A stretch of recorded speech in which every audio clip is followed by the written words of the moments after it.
อืม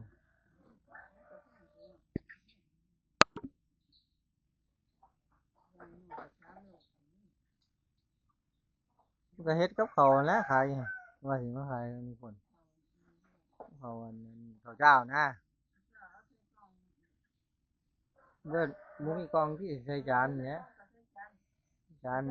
อืมเออ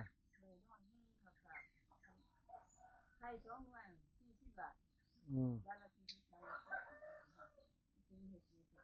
เออแล้วก็ว่าสิเพิ่นก็เฮ็ดกับเขาวไทยนั่นแหละเฮ็ดพวกไอ้เนื้อผัดหมูปลาแล้วก็พวกพะแนง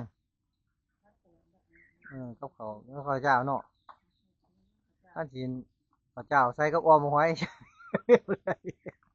บ่คือฮะดีอยู่แป้งเพิ่นสิสู2ถุงมื้อเช้านี่แล้วกินบ่มีข้าวเอาข้าวเพิ่นหุงเอง40 บาท2ถุงถุงละ20บ่เพิ่นว่าแม่นไปให้เพิ่นก็ได้